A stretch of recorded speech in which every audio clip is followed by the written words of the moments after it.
Good evening. I'd like to call the Gurnee Village Board regular meeting of November 20th, 2017 to order. Roll call, please, Andy. Hood. Here. Thorstensen. Yes, here. Jacobs. Here. Ross. Here. Garner. Here. Balmas. Six present. All here. Please join me in the Pledge of Allegiance. I pledge allegiance to the flag of the United States of America and to the republic for which it stands, one nation under God, indivisible, with liberty and justice for all.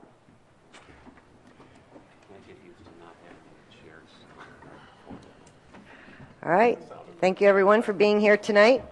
First order of business is public comment. If anyone from the public would like to address the board about a matter that's not on the agenda. And if not, we'll move on, but you'll have another opportunity at the end of the meeting. Do I have a motion to approve to approve the consent agenda as presented? Motion by Trustee Jacobs, second by Trustee Balmas. Roll call, please. Hood. Yes. Thorstensen. Yes. Jacobs. Aye. Ross. Aye. Garner. Aye. Balmas. Aye. 6 aye. Motion carries. Patrick, please read the consent agenda into the record. Item number 1, approval of the minutes from the November 6, 2017 Village Board meeting. Item number 2, approval of awarding Route 132 concrete repair project to the low bidder, Copenhagen Construction, Inc., at a cost of $130,758. Item number 3, approval of awarding the Knowles Road pedestrian path project to the low bidder, Schroeder Asphalt Services, Inc., at a cost of $157,378.80. Item number 4, approval of contract extension with TKG Sweeping and Services, Inc. for 2018 street sweeping services at 2017 cost of $29 per curb mile, annual contract not to exceed $62,000. Item number 5, approval of fire medic Pat Archambault's request to participate in the village's tuition assistance program in pursuit of a bachelor's degree in fire science from Anna Maria College. Item number 6, approval of payroll for period ending November 10, 2017, in the amount of $819,269.69. Item number 7, approval of bills for period ending November 20th, 2017, in the amount of $1,505,193.01. Thank you, Patrick. Do I have a motion to approve the consent agenda as read into the record? Motion by Trustee Garner, second by Trustee Balmas. Roll call, please. Hood. Yes. Thorstensen. Yes. Jacobs. Aye. Ross. Aye. Garner. Aye. Balmas. Aye. 6 aye. All right, motion carries. Those are some great projects, the Knowles Road pedestrian path, part of our walkability plan, and getting Grand Avenue cleaned up. All right, I'll move on to petitions and communications. We are delighted tonight to have a presentation by Steve Parks, who's a member of the Great Lakes Credit Union Board of Directors, to help us with Richard A. Welton Village Plaza flood restoration. So, Steve, the floor is yours.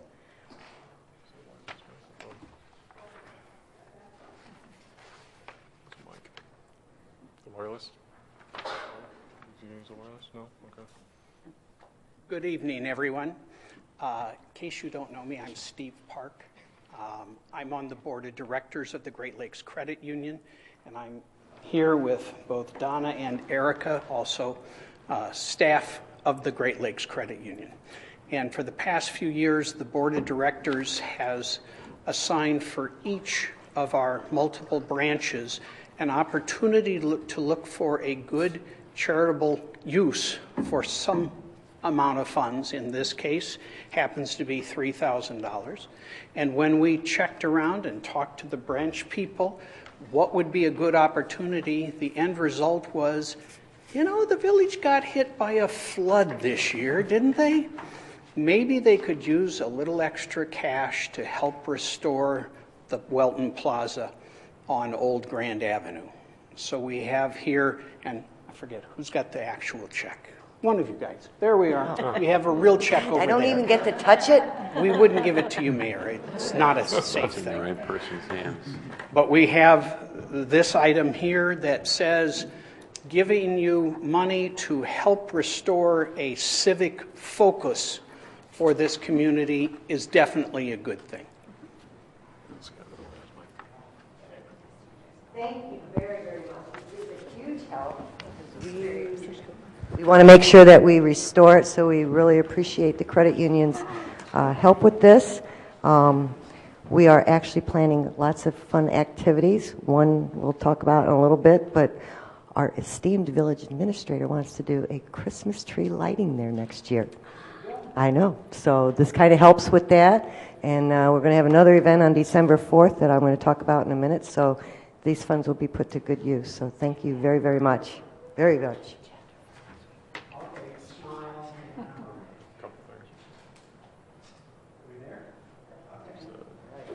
Thank you.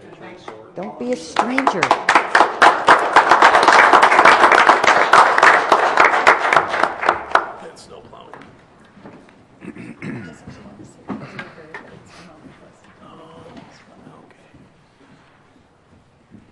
So now you have to do it. I just put it on public record. Oh, it's always wonderful when the community wants to help us improve the community. Next, that's item number 1. Item number 2, we have approval of a proclamation designating November 25th and December 2nd, 2017 as Small Business Saturdays in the Village of Gurnee. Small Business Saturday is a shop local campaign held on Saturday following Thanksgiving to encourage reinvestment in small businesses across the country.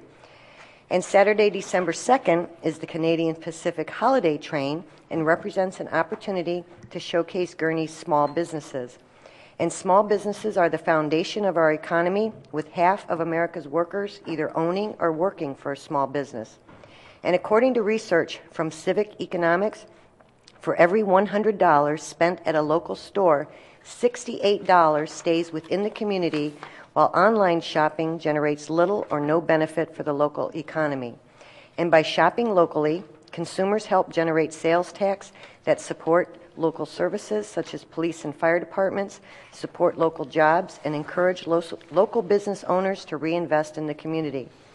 And the Village of Gurnee wishes to recognize the contributions that small businesses make to our community and local economy. Now therefore, I, Christina Kavarik, Mayor of Gurnee, do hereby proclaim November 25th and December 2nd, 2017 to be Small Business Saturdays in the Village of Gurnee, and hereby urge all citizens to shop at and support our local businesses as we celebrate the accomplishments of our small businesses and encourage the development of new small businesses. Do I have a motion to approve? Motion approved. That was everybody. A second? Second. Everybody. All in favor? Aye. I think it was Trustee Ross and Trustee Garner for the That would motion be- and the second.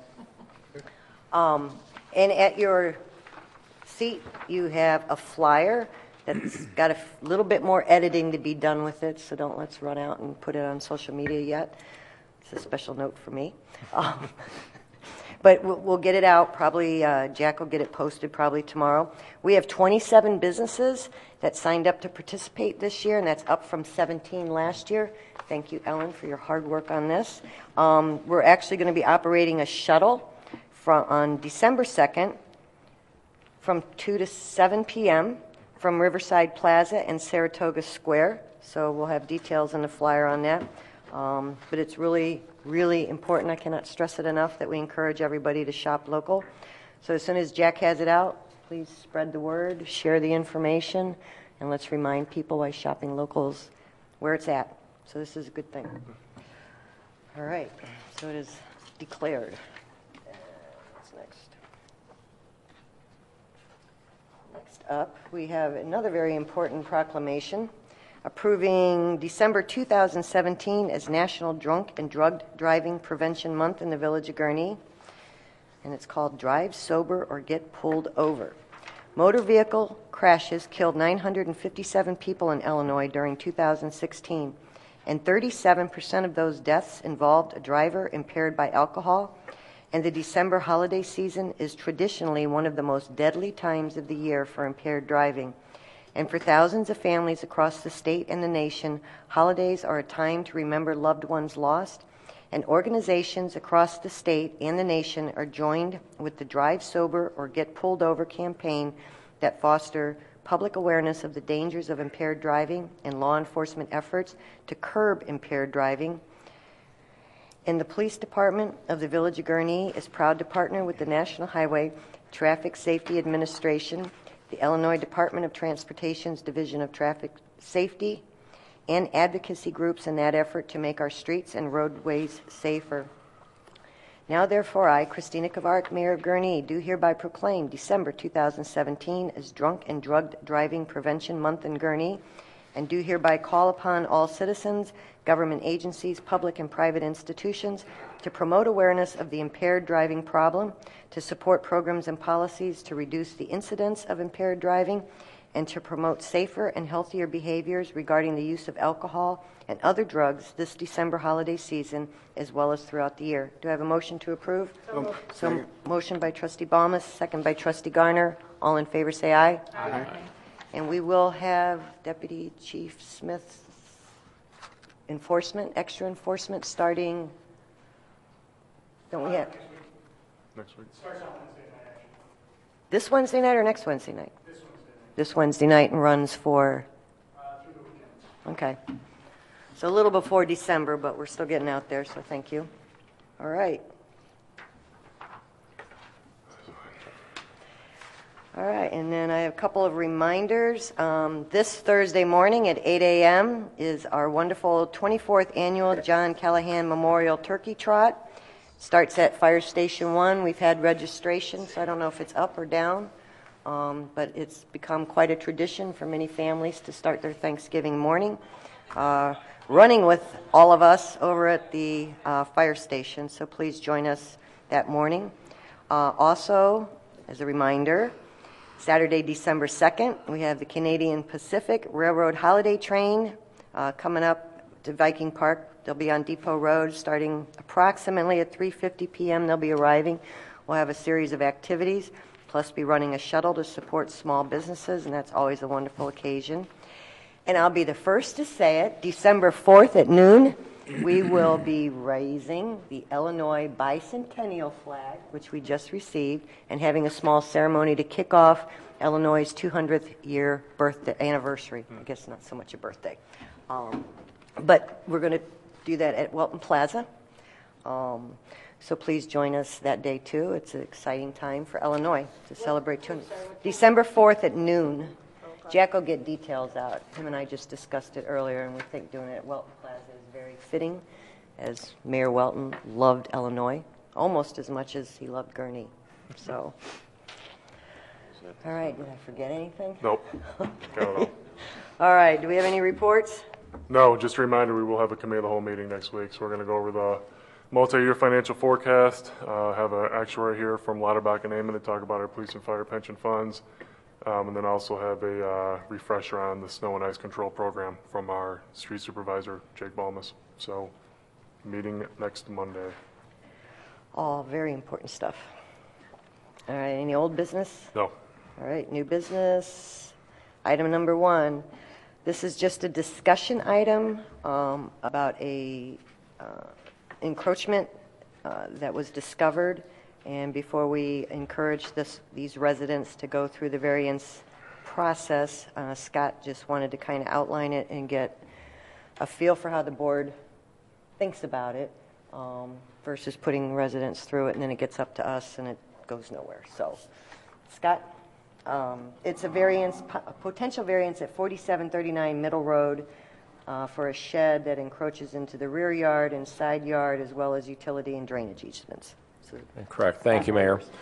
So earlier this year, even prior to the July floods, engineering staff was called out to this neighborhood for a drainage concern in the vicinity. During our inspection, we identified that there was a shed that was very close to the property line, unusually close to the field inspector. Upon further review, we determined that a shed had been installed in the last couple of years without the benefit of a building permit from the Village of Gurnee. The aerial that's up in front of you here does not show the shed on here. This is a 2015 aerial. It's next to the play set here. As part of the permitting process, the property owner did come in and apply for the permit as required. During the review of that permit, we identified that the shed was proposed to be installed very close to the property line. I think it was like 16, 18 inches from the rear and side lines, respectively, as well as on top of a public utility and drainage easement. Typically, when we have devices like that on top of an easement, we review it and see if it's even feasible to do that, and then we do require the property owner to obtain permission from all the public utilities, the Village of Gurnee included, to basically allow the installation on the easement. In this case, we do have a lot of drainage concerns in the Providence Village subdivision, and I have reservations about releasing our easement rights at this location due to the fact of all the drainage concerns that we do have. The shed is constructed on a concrete pad, so relocating the shed is not going to be easy. The property owner was advised of the concerns here, and they were advised that they can go through a variance process for the setback issue. However, the easement right issue is kind of a sidebar that I'd like to talk to you all this evening about. If we are agreeable to releasing the easement rights and allowing the shed to stay in the easement, the petitioner and the applicant would still have to go through the variance process through the proper villages procedures. And I've consistently forwarded complaints to Scott about drainage in this area. So most of the surrounding property owners are being impacted, not with flooding per se, but their properties are not draining the way they were designed to. And that kind of started this when I'm getting the emails and forwarding them to Scott, and we start doing inspections. We discovered this. And Mayor, as noted in my memo, the Providence Village subdivision on the west limit basically ends in the Des Plaines River, floodplain, and then the southeast corner, it's about 80 feet higher. So there's a fair amount of topographic relief across this neighborhood. The original design called for the heavy use of drainage ditches and backyard swales and side yard swales to convey all that storm water to the river. So unlike many other locations in the community where all the water's kind of piped out to the front yards and run down through storm sewers, this neighborhood is unique in that it mostly runs through the backyards and side yards and open ditches and open swales. As the neighborhood has matured, the trees have obviously grown up, creating a lot of shade. Shade kills the grass. Without the grass to hold the dirt down, we're starting to see a lot more complaints in this area due to erosion issues and things of that nature. And that was the nature of our complaint this year when we were responding this spring. We were out there last year right on Calvin Court, south and west of this location, for a similar issue. We were out there in 2015 downstream of this location for another issue. So it is a very common problem in this neighborhood, and I do have concerns about a precedent being set and not maintaining those easements for drainage purposes. Well, and we don't typically give up our, this is why we record our easements on the survey so the homeowners know where the easements are. You had your hand up. Are you the petitioner? Yes, I am. Okay, Mr. Solar, if you'd like to address the board, and then I'm going to let the board ask the engineer questions. Sure, whenever you want to. Go ahead. The microphone's yours. I'm Anthony Solar. For clarification, it's not on a slab. I don't know why you said that. There is 3 yards of crushed limestone underneath of the shed, which increases drainage. The drainage ditch is 18 feet from the rear of the shed. And one of the reasons, as you can look, if you go west, is the homes that also back up to there, they have filled their drainage ditches with dirt and grew grass there, which is not facilitating the drainage. If I have to move it, I have to move my shed, I will. But I don't want this to be about me impacting my neighbors because I didn't mean to imply you were the only. We have just over everybody the years, yes. It's just compounding Yes, itself everybody between the trees, the complains grass, and if I and did I'm put sure it you're on not a- the only shed. Yeah. I made a mistake. I read the wrong thing. I thought if it was under 99 square feet, I didn't need a permit, and it's not on a true permanent foundation. Okay, It's on concrete pylons. I can move it if I need to. I would prefer not to, but if I have to, I do. It is what it is. But just for clarification, it's not on a foundation or a concrete slab because that would impact myself and my neighbors. Underneath of it is crushed limestone, which facilitates drainage more than anything else. But The drainage ditch is actually 18 feet from the rear of my property line, which is from the rear of the shed, which runs from east to west. The main reason we're having serious problems is people down the road from me, or a couple of lots down from me, have filled theirs in with dirt and then put sod down or seed, which if you look at the homes, if you look at my house and the next one and the one after that, they're all a couple feet lower than each other because the drainage is supposed to continue towards the drainage reservoir that we have. I don't know if it belongs to the neighborhood, but it's at the end of the neighborhood, and that's where it's all supposed to go. But in time, as people have filled these in, I mean, do the math. It's common sense. Compounds, yeah. It's compounds. common sense tells you it's not draining down there. It's sitting there and standing until it evaporates, or it eventually gets down as low as it can. I mean, you go down about 18 inches and it's clay, so clay doesn't drain very well. So if you have any questions, I'd be happy to answer them. I apologize for building it without a permit. I didn't think that I was doing anything wrong until I found out I was, and I'm trying to rectify the problem. And we have some ordinances where we've tried to accommodate sheds that are smaller and more temporary in nature, so you don't have to go through this process. I think yours is just outside that guideline that we were trying to use. Questions for Scott? Trustee Jacobs? Scott, based upon what the petitioner is saying, if I'm gathering what he's saying is that the problem's being compounded by his neighbors. Can you elaborate on what he's trying to state there, expand on that a little bit? I will summarize it by saying the majority of the lots on the north side of this line here, the grading pattern is messed up. It is not in a good state of affairs. In 2015, we identified that and we notified all the property owners about what actions could be taken to help improve the situation out there.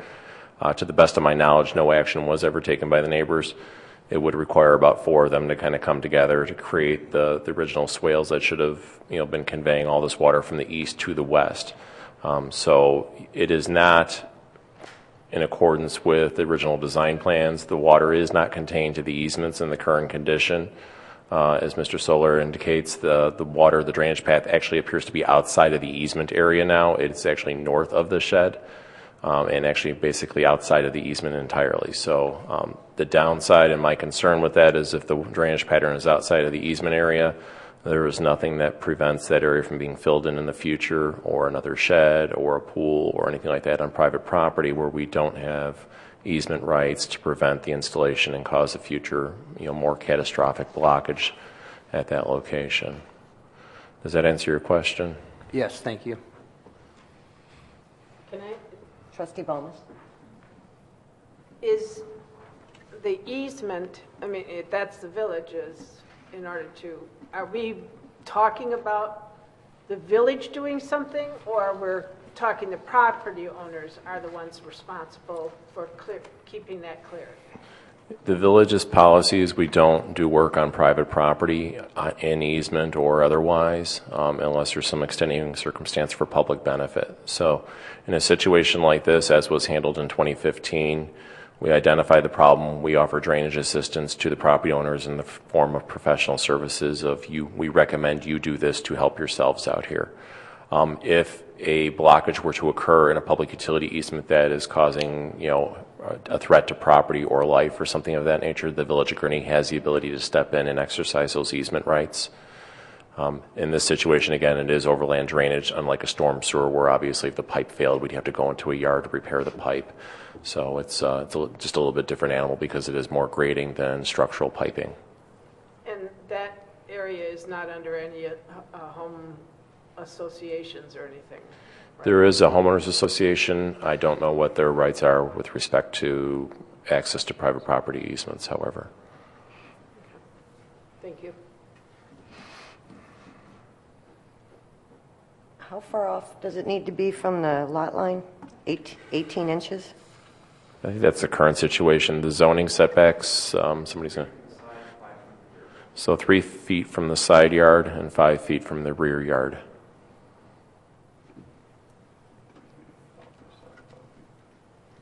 So if it at least met the setbacks, would any part of it be in the easement? Yes, the easement is 20 feet from the rear property line. Is I that, believe the shed measures, the length is 12 feet. but that would at least give us some of the easement back, Correct. maybe be a compromise? I don't know. I don't want to, it's dangerous setting precedent because then everybody puts up a shed. Trustee Ross? If he had come in to ask where would be the ideal place to put the shed, you would have said that that was not a good place for it because it's too close to the lot line. A permit would not have been issued. A permit wouldn't have been issued. Administratively, could not have been issued. For anywhere in the backyard? No, in the easement. Right, I know that. My question was, where would have you recommended that he put it? We would have recommended to go outside the easement area, so it'd be 3 feet from the sideline. It'd be 25 feet, or I guess 20 feet from the rear line, because it'd meet. So it'd be 20 feet from the rear line, just outside the easement. As you know, the homeowner indicates here, though, that's kind of where the drainage path is right now. So basically, we'd be recommending they install the shed right in the middle of the current drainage path. As part of that, we would recommend that the grading be completed in the easement to contain the water to that area so that the shed is protected from flooding and water damage and things of that nature. So, for my benefit, how close to the house would that be? Give me just a moment. I'll see if I can figure out.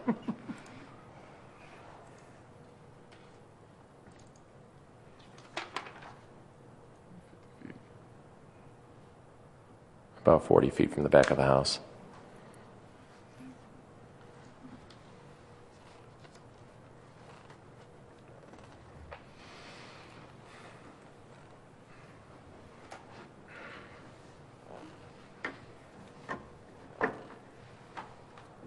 Trustee Hood? So we're looking for a recommendation so he knows whether or not to go through the process, Yeah. right? Yeah. And from what I gathered from what you've said so far is that you don't think it's wise for the village to release its easement rights. That is correct. So, and if we don't release our easement rights, then we can't let it stay where it's at, right? Correct. So then we need to have a compelling reason to allow it to stay in the easement. Correct. So I'd have a hard time recommending that it stays in the easement. Is that the general consensus? But in fairness to Mr. Solar, he does point out, I know our policy is not to do work on private property, but I think that it's getting worse because we're not addressing it and the homeowners aren't. I think this is one of the areas where we need to say we've got 5 or 6 properties and we need to get it right. Can we add it as a drainage? I mean, I know it's going to be up to the board, but could you bring it forward for the board to consider, even though this is on private property, we need to put it back the way it's supposed to be? Of course we could. Of course we could, yeah. Rough estimate? I mean, it's not like millions of dollars, right? It'd be probably $10,000 per lot. I was just going to say, so if we go in, Scott, and address the easement issues, the drainage issues on the other properties and clean that up, that's going to reroute the drainage pattern, so then it would be flowing through the easement like it's supposed to? That would be the ideal situation, yes. Okay. I will advise the board that that's not going to be at all easy to do. As you can see in the aerials here, there are play sets out in that location already. Me getting a bulldozer back there between 2 existing houses is not going to be well received by the neighbors either. So, you know, it gets a little bit tricky in existing situations like this. But we have the right to put the drainage back the way it's supposed Correct, to. we do. We do, and we'd have to get construction easements, though. Because, I mean, that's the problem with some of these easements. You know, you hope that the property owners, we're best at giving them the technical advice to fix it themselves. And again, it is a possibility, but it's going to take quite a bit of effort because I'm just looking at the map as well, and the village doesn't have any easy access. Yeah, There's going to be other fences up there. Guaranteed access would be on the west over here. However, if I see fences, I see trees and established landscaping, that suddenly becomes a blockage to our goals. So we All can right, look. but what do you do in the case where we put that easement there for drainage? It's been modified over the years. We've notified the residents, and other people are suffering the consequences or being penalized because we want a drainage ditch there, and now it's not working. Well, we can't make it worse. And then, by putting a building there, then you're really preempting future action. And the village does have, would have the possibility to look into this, but as Scott has said, just be prepared that it's, that price tag may be significant, and you're going to have to assign it a priority. And a lot of times it's a cost-benefit analysis. What is the damage that's being occurred? You may find that there's swales in the community that need more immediate attention to this. I'm not dismissing that. That's an option, but it may not be the one that's going to get addressed next year if the construction estimates are pretty substantial. But in the meantime, from time to time, the board has received a variance request, and the board has been pretty consistent to say, unless you can meet the factual basis and standards, and one of those is, could you have put this structure somewhere else and still had the benefit of having a shed on your property? I know a couple years ago, we had a similar request, and they're difficult to address, and each trustee just has to use their own judgment as to whether it's appropriate or not. All right, the consensus is that if you applied for the variance and it went through the whole process and it got to us, we'd probably vote it down. So we want to save you that expense and that hassle. There may be some compromise there on how far you move it, but it needs to be moved. But Okay. we keep having drainage issues out here. I recognize that we can't get bulldozers in there, but maybe we need to figure out if people are purposely filling it in, and now it's creating issues that are just going to get worse over time. We need to find a way to put the drainage back the way it's supposed to be. But I agree. Nobody's going to let us bring a bulldozer in there or give us a construction easement. Well, they might. If they have flooding, if they have flooding to the structure, absolutely, they would give us permission to do that, but I don't think they're having... No, it just sits in their yard. The water, it's not getting in anybody's basement. It just sits in yards and it doesn't drain. I know a neighbor 2 doors down, it flooded his basement. Ooh. But I can't speak. I'm not the policeman or the president of the association. I can't speak for everyone there. How active is your homeowners association? Is it real active, like they have regular meetings? They're active when the treasurer steals tens of thousands of dollars. But otherwise, they're pretty active. It's probably the most active homeowners association I've been in. They do a lot of functions. All right, we're not going to be able to help your situation, but you know what? We need to meet with these neighbors and say, we had drainage, everything worked, now it's not working. We need to do something and see if we can come to some kind of agreement, or if they're willing to work with us or be open-minded, or... It's my opinion that the majority of the neighbors that have these ditches in their backyards recognize they're all struggling in some way, shape, or form, whether it be erosion or standing water issues. Again, these are chronic issues in the last several years that the village of Gurnee has been responding to. So I think we have a very agreeable audience out here. I will work with our staff to set up some time with the community, Providence Village. Let's talk to them, tell them what we're attempting to do, and that the village board will probably be willing to do it maybe over a couple of years to put it back the way it's supposed to. But we're going to need easements, and it might be inconvenient with playground equipment and stuff. Because, yeah, these complaints just keep going with this area. Yes. I have a question. Yes. How do we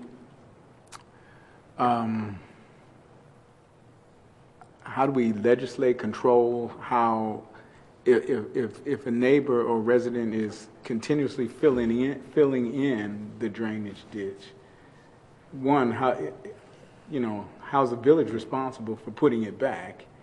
And secondly, if we do decide to put it back, because it is a problem, how do we make sure that people are clear on if we put that back, you won't do it again, fill it in, to have what you think is a nicer yard Yeah, for a if we month? see it in the works and we can red tag that, we can put a cease and desist, we'll issue a ticket immediately. I mean, once we know it, but you're right, this is not, these are in backyards. So a lot of times it comes when a neighbor might be concerned that, hey, it looks like they're backfilling, the swale area, and I think that's going to have a negative effect. And then we'll get a call. We will immediately respond to that and tell them you can't do that. After the fact, it gets a little more difficult. You can see we're looking at aerial photos. Sometimes we don't know when this work has been done. It could be done over a weekend. Sure. And how would you know? Sure. And so that's why, there is some self-regulation that the people in the neighborhood have to be aware of the circumstances. And at the end of the day, though, there is a legal easement, and we can assert the authority to make sure that that's maintained. Sure. Thanks. I think properties have started to turn over, and the new residents, maybe the original residents knew it was for drainage. Sure. Somebody else buys the house, they don't realize, so. But, my thing is, okay, we spend $50,000 preparing and it. then we do this and then we again do it 10 again 10 years from now. Yeah. And No, I'm it's with like, you. well, so I guess what I'm looking at is they should have skin in the game if we're going to spend $50,000 to repair it. People should have skin in the game, because I think that sends that message, that there's a cost to filling it in. Put a lien on their house and forgive it over 20 years or something. It's just one of those Trustee things. I'd volunteer to just contact the association. Maybe there's some avenues available that the association might have that we don't have. It'd be nice to work together with them. All right, well, when we Hopefully schedule- there aren't when we all the schedule same meeting, board we'll- members that aren't present that aren't taking money from the association. That board So- member's not there anymore. We'll include you when we get the meeting scheduled, because you may be able to suggest some things that we can, as a compromise. There may be a compromise here on this easement that staff could work with them if they know the board would be willing to consider some, is it an all or nothing, or could we consider some leeway here? Well, the dimensions of the shed are somewhat limited, right? I mean, if he's going to have to move it at all, Might as well move the whole thing. why don't you move it? Yes. That's the hard part. Yeah, Well, where does it say that this is a drainage easement? I believe it's a utility easement. And when I first went in to get this rectified, I was told 3 feet and 5 feet 3 feet from the side and 5 from the back. And now you're telling me I got to move it 25 feet?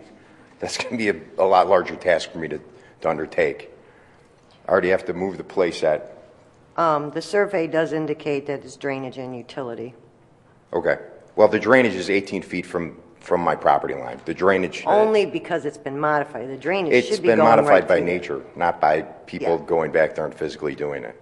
Well, There's and no that's- way, that's there's what- literally a hill in the back that goes like this, and the drainage is on the other side of a small mound, which it runs all the way through the back. The problem is people have filled that up in, people that are not on the north side, but the properties that back up to us. I will gladly move it, but I'm just saying I'm nowhere near the drainage. And if you're telling me you're going to move the whole drainage ditch all the way a middle road from east to west, you're going to move it over 20 feet? It doesn't make sense. It's not supposed to be in that other 20 feet. It's supposed to be in your I'm backyard. telling you where the natural To easement is. clarify, there are two drainage patterns here. The property line on the south side of Mr. Silver's property is kind of what's called a dividing line. There's a drainage swale on his side of the fence, and there's a drainage swale on the other side of the fence. So there are two conveyance paths out here that convey from east to west. Oh, so there's two 18-foot foot? Well, there's a 20 on the north side here. This is the original subdivision plat. It shows 20-foot UE and DE, which is utility easement and drainage easement. So, Just because the easement's there doesn't mean that's where the drainage is running. I'm telling At you. one time, it did run there, or we wouldn't have approved the project. That's where it was decided by engineering. Now, after 25 years, it seems like things have been modified, and now water is finding its own path because it's not going where it was designed to go. So you're telling me I got to build a shed in the middle of my yard now? I'm saying that if you apply for a variance to put in an easement, we're not going to give up our easement. Are you going to go tell everybody else in the subdivision? Well, that's what we were just talking about. I mean, I'll is gladly go and get everybody else's that information. We need, because you didn't cause the problem, you know, yes, what you've done can contribute, but it's everybody else and what they've done too. It's just compounding. So yes, we need to sit down with the street and say this was supposed to be drainage, and over the years it's all been modified, and this is why the water's not draining correctly. The village will consider spending money to put it back the way it's supposed to be, and we need you to work with us. So yes, it would be everybody impacted, not just you. But we recognize that there's fences and there's playground equipment, swing sets, and this would be a major inconvenience to get it put back the way it's supposed to be. And a major expense for us too. But if we don't address it, it's only going to get worse. And if you've already got properties that are getting water in their basement, that's going to spread. The only reason you're getting water in a couple of properties is people filled in the ditch. Right, The so swale, then it whatever you needs wanna to be call it. unfilled. Well, you're talking about moving it from north to south. No, there's 2 drainage ditches. I have video. I can bring it and show it to whoever you want. There's one river that runs through the back when it's raining. There's not 2. Only because of the way people have modified it. No, They're because of the way that water naturally moves. And it's not moving where it's supposed to be moving because It moves to a point until people have filled in. Why would there be 2 ditches in the back? There's no need for it. You got 2 properties that meet. The water just runs down between the 2 properties from east to west. You're telling me you need to have 2? there were 2 installed out here because it was different phases. Were you of here when they Providence. did that? No. Okay, then you don't know. Well, I live there and I can tell you I have video. I have video. I will bring it and give it to whoever you want. But if you're telling me you need to have 2, common sense tells me you don't need that. Why would you need 2? Because we know where the water runs based on the topography and the bigger picture, and we know where it runs through the subdivision. And when civil engineers said we were going to fill in all this with houses and slabs and basements and driveways, we have to move X amount of water through this subdivision. They designed it with 2 ditches, 2 swales. And over the years, it's obvious that that the residents have modified all that, and it doesn't even sound like you have 2 ditches. It sounds like you have kind of one that both sides are using. It was never designed that way. So we're going to look at what needs to be done to put it back the way it was approved so it would drain properly. The water should not be standing there. It should not be in people's basement. We would have never approved a subdivision unless the water drained out of it, especially one of the newer ones. Sometimes in older sections, that's the way it was built before we had rules about that. But it drained properly when it was built, and it was graded, and we would have inspected that, and that's what the surveys show us. Correct? So it's up to you if you want to apply for the variance, but it doesn't sound like we would give up our easement, and we are going to work towards getting that easement to drain properly the way it was intended to. But that's not on you. That's going to be on us to work with the whole street. Because, yeah, you didn't cause it, but we need, if we're going to tell you we're not going to give up our easement because we want it for drainage, then we have to make sure it's going to drain. And that means working with everybody out there. What can I do? Well, you can apply for the variance, but we're just trying to save you. Well, I'm not going to apply if I already know the board's going to that's vote it down. That's why we asked you. Staff felt it was better to come and talk about it informally versus going through all that expense and stuff. I mean, I will gladly move it I think it's an extreme burden, and I've went and looked at other, I'll do more research if I have to, but there's a lot of other properties that are in easements that have sheds that are simply 5 feet from the rear of the property, not all the way outside of the easement. Well, there are sheds that can be in the easement, but a different size and not permanent, correct? We'd have the smaller ones, yeah. So they could be those kind, or for whatever reason, we haven't red tagged it. I'm not referring to plastic sheds. I'm referring to my subdivision specifically, and I'm referring to, in my subdivision, my shed has to match my house. It has to have cedar siding, it has to have a cedar roof, and that's what mine does. And all the ones in my subdivision that are by the rules have the same. So none of them are smaller, or most of them are bigger and are very similar. Some of them are on permanent foundations, mine is not. There could be some other unhappy people. If it's not draining, we need to fix that. We need to find out why, and we need to work with the neighborhood. I completely agree. I'm just saying that my shed is not keeping anything from draining. And if there's other people who have sheds in the easements that belong to the village for drainage, then we will probably be talking to them too. Okay. Yeah, we're not. We will treat everyone equally. I promise you that. Well, I'm just saying I was told when I went to the building department 3 feet and 5. I was never told 25 feet from the back. So this is a surprise to me. So your people told me move it 5 feet from the back and 3 from the side, or apply for the variance and you don't have to move it. So that's what I did. 5 feet from the rear of my property line. Easement, right? No, 5 feet from the rear of my property line. The zoning setback requirements and the legal easement rights for the village of Gurnee are two totally separate issues. The zoning setback is the 3 and 5. The easement is highly variable on every property and throughout the entire community. So there's no cookie cutter response that we can give on that. That's why we do require a plat, a survey for each and every property that's showing the location of the easements and the location of accessory structures such as this. So yes, that's correct information, but then you have an easement. And like I have one too. I have a swale in my I backyard. brought my but some plat homes are of built. survey in. I didn't have a conversation over the phone. This was a person-to-person. Here's my paperwork. Here's my plat of survey. This is when I had the conversation. Yeah, the only thing I can tell you is that, sometimes when you talk to a person at the counter, there may be other people that look at that. No, I talked to the head of your department. I didn't talk to the person at the counter. Okay.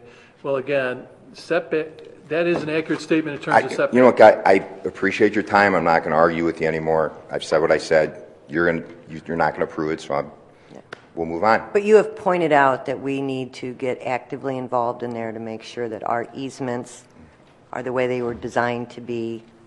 I'm just saying I was told two different things, that's all. I'm irritated that you're now telling me or suggesting I need to move it 25 feet. Like, I wouldn't have built a shed in the middle of my yard. Would any of you want a shed in the middle of your backyard? I bought this house because it had a backyard with a lot of room for my children to play in, and now I'm going to move a shed to the middle of it. I'm sorry, I'm just irritated about that. But those of us are a property owner, when they buy property, they know where it's disclosed where your easements are, that is property that you can't use. Absolutely, but this is my fourth property I've purchased, and I've built on easements before, sheds, where it's usually a utility easement. I didn't know that they wanted to move a new drainage ditch through my backyard. And as I said, it is what it is. So I thank you for your time, and thank you for your service, and I will withdraw my variance. Okay. So thank you very much. And we're going to get that drainage fixed out there. Thank you. All right, item number 2. Approval of ordinance 2017-51, 51. granting a special use permit pursuant to the Gurnee zoning ordinance for 4150 Grove Avenue. Sure. You had a memo from Claire Schaff, our associate planner on this. You may have noticed Wendy's up on Grove Avenue recently underwent an interior and exterior renovation. They're wrapping up that project, and the request that came in was a special use permit for 2 additional wall signs. So the first is a 31 square foot non-illuminated letter set directly mounted on the south wall between the pickup windows. The sign will read "Quality service that does not cut corners" is our recipe, and it is aimed at those patrons that go through the drive-through. Second is a box sign that reads "Quality is our service." They're looking at that on the east wall of the facility. When you look at the facility and the signs they have out there right now and the type, they're allowed 3 wall signs in total. 2 of them are allowed to be 100 square feet each, and the third is allowed to be 42.5. So that totals about 240 square feet of signage. This restaurant will be allowed. The 3 signs that are currently installed are all 32 square feet each, so a little less than 100 square feet. When you add in these additional signs, that's another 49 square feet. So the total signage would be around 145 square feet. They're allowed around 240 under the sign code. So obviously what they're requesting is way under for the total square footage. So the Planning and Zoning Board reviewed this at their meeting on November 1st, found that it met the special use permit standards, and that the additional 2 signs were reasonable, and they are forwarding a favorable unanimous recommendation for your consideration. You do have renderings towards the back of your packet there that show the sign there between the drive-through, and then on the following page, the quality is our recipe sign. Questions from trustees? Make a motion. Motion by Second. trustee Garner, second by trustee Thorstensen. Roll call, please. Hood. Yes. Thorstensen. Yes. Jacobs. Ross. Aye. Garner. Aye. Balmas. Aye. 6 aye. Item number 3, approval of ordinance 2017-52, approving the plat of easement which vacates and dedicates easement on Lot 1 of the Key Lime Cove subdivision parcel. Pat? Sure. I had a memo from Scott, our village engineer, on this. So when Great Wolf expanded the indoor water park to the northwest, it encroached onto a water main, so they had to move that water main. So basically what this ordinance does is just vacates that previous easement and dedicates the new easement where the new water main has been installed. So that process has been completed. A surveyor working for Great Wolf prepared the plat of easement. We took a look at it. Everything's in order. So like I said, it's simply vacating and rededicating an easement for a water main that needed to be moved a little bit. Questions? So moved. Motion by trustee Second. Balmas, second by trustee Ross. Roll call, please. Andy? Hood. Yes. Thorstensen. Yes. Jacobs. Ross. Aye. Garner. Aye. Balmas. 6 aye. All right, item number 4, approval of ordinance 2017-53, authorizing the transfer of funds from the Emergency Telephone System Board Fund to the Northeast Lake County Consolidated Emergency Telephone System Board Fund. Sure. Yeah, I had a memo from our finance director, Brian Gosnell, on this. As you remember, we consolidated our ETSB with the city of Zion through the consolidation process. So as such, the Gurnee ETSB standalone does not exist any longer. So per state statute, any funds that were in the standalone ETSBs need to be combined into the new ETSB. So for the village, for us, that'll be about $340,000. We had $283 that was in our fund, and then we received a couple payments for May and June that go to the joint ETSB. So that was a $56,583. So this is really basically the final step with the ETSBs. We dissolved our standalone, created the new ETSB. Now that money that was left over needs to be thrown in that combined ETSB pot. So this was something we knew was coming and was required, and it was just waiting to close out some bills that we had and get to this point. So we are ready to move that money over to the new ETSB, joint ETSB. And Zion will be doing the same thing. They'll pass a similar ordinance, and what they have left over will go into the joint ETSB. All right, questions? Motion to approve. Motion Second. by trustee Thorstensen, second by trustee Garner. Roll call, please. Hood, Yes. Thorstenson, Yes. Jacobs, Ross, Aye. Garner, Aye. Balmas. Aye. 6-0. All right. Item number 5, approval of ordinance 2017-54, abating the tax heretofore levied for the year 2017 to pay debt service on $9,995,000, general obligation bonds, Series 2011 of the Village of Gurnee, Lake County, Illinois.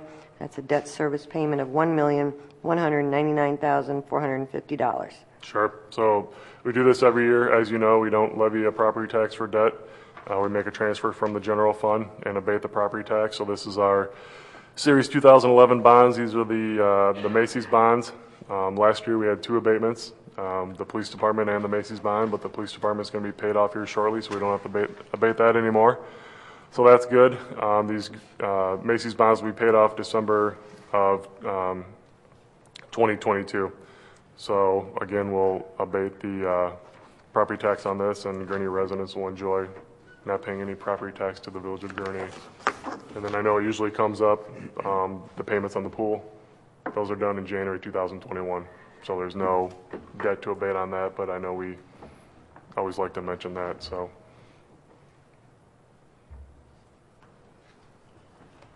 All right, so another year without property tax. If I get a motion to approve. So moved. Motion by trustee Garner, second by trustee Jacobs. Roll call, please. Hood, Yes. Thorstenson, Yes. Jacobs, Aye. Ross, Aye. Garner, Aye. Balmas. Aye. 6-0. All right. Motion carries. Item number 6, approval of police department request to waive bidding requirements and award a 1-year maintenance contract for police radio equipment to Motorola Solutions at a total cost of $23,513.42. Sure. We saw this a couple of years ago. It wasn't before you last year as it was under the $20,000 threshold to come to the village board. But we have a long-standing relationship with Motorola. A lot of our radio equipment over at the police department is Motorola equipment. So as such, it makes sense that they service the equipment. Our relationship dates back to the 80s. With the new radio equipment and such, Phil Burnell, our communications supervisor, kind of went through and did an audit as far as what was under the maintenance contract and what was included under a time and material basis. So the price is going up from the $16,600 that it was last year because we're adding additional equipment to the contract. That doesn't make sense to be on a time and material basis. So he went through in conjunction with Chris Valcover, our IS director, through that equipment and decided what should be under the maintenance agreement and got that thrown on there. So department has money in the budget for this, had a good working relationship with Motorola, has always been happy with the response and the service, so they're looking for your approval for this 1-year contract at the $23,513.42. Questions? So moved. Second. Motion by trustee Balmas, second by trustee Jacobs. Roll call, please. Hood, Yes. Thorstenson, Yes. Jacobs, Ross, Aye. Garner, Aye. Balmas. Aye. 6-0. All right, item number 7, approval of police department request to pledge up to $10,000 police department restricted revenue funds, which is the asset forfeiture fund, to support the Lake County Underage Drinking and Drug Prevention Task Force A Way Out program. Sure. I had a memo from Chief Woodside on this. So we have assets forfeiture fund, which are accounts that are funds that are acquired through the outcome of drug-related criminal cases. So these funds are regulated by the feds and the state law as far as how we can use them. They've got to be expended locally towards law enforcement efforts. So therefore, they're pretty limited in what we can do with them. That fund right now has got just a little bit shy of $100,000 in it. Police department's looking to pledge up to $10,000 to help support a Way Out program. Way Out program is a partnership between law enforcement and healthcare and treatment providers designed to fast-track users to substance abuse programs and services. So it's a program that's available 24 hours a day, 7 days a week at participating police departments across Lake County. Basically ensures that if someone comes in, has a substance abuse issue and wants help, and ensures no criminal charges will be sought for those that may be in possession of narcotics or paraphernalia, as long as they're there looking for help. So it connects the person with a substance abuse problem to healthcare providers versus running them through the criminal justice system. So we were one of the original departments that participated in this program, one of the original 7. According to Chief Woodside's memo, the program's reached about 250 people, and 40% of those have come through the Gurnee Police Department. So they've shown up at the Gurnee Police Department looking for assistance. Way Out lost some federal funding that they relied on heavily to support the program. So the task force is looking for some other funding to fill that gap. They went to Lake County Board. The Lake County Board agreed to a one-time $50,000 contribution, but the hook was that they need to match those funds. So the task force has reached out to participating police departments. They've got 4 other law enforcement agencies that have committed funding. That is the Sheriff's Office, City of Zion, and then Mundelein and Round Lake Park. So Chief Woodside is asking for the board's permission to pledge up to $10,000 from those restricted funds that we have in the Asset Forfeiture Fund to keep this program going. The police department and others have felt that it's very useful as far as helping these people actually get help. So that is the ask before you tonight. Move to approve. Second. Okay. Motion by trustee Ross, second by trustee Garner. Roll call, please. Hood. Yes. Thorstensen. Yes. Jacobs. Aye. Ross. Aye. Garner. Aye.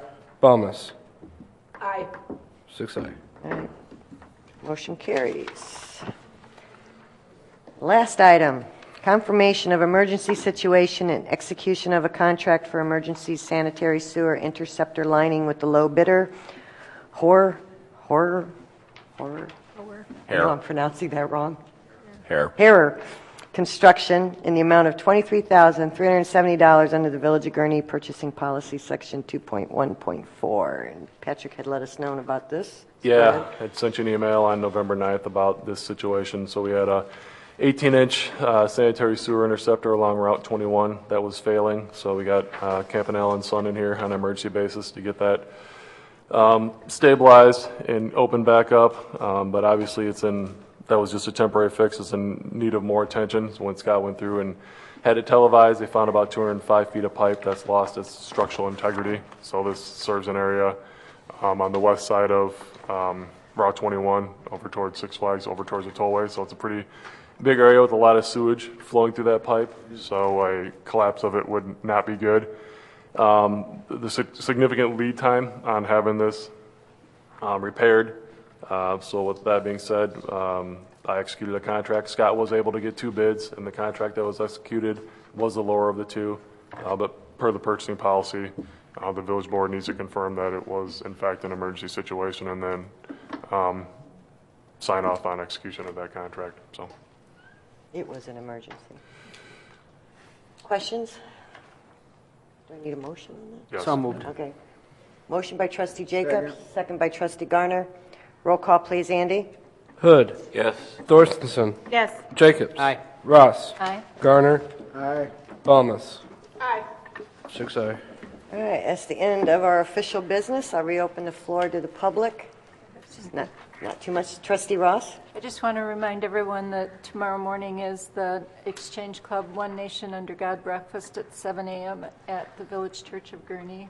Our fire and police department are going to bring the colors in, and it's a nice event if you can come before you come to work. All right, thank you. And everybody should have a wonderful Thanksgiving. I'll see you all Thursday morning, and I hope it's bountiful for all of us. So do I have a motion to adjourn? Second. Motion by trustee Balmas, second by trustee Garner. All in favor, say aye. Aye. All right.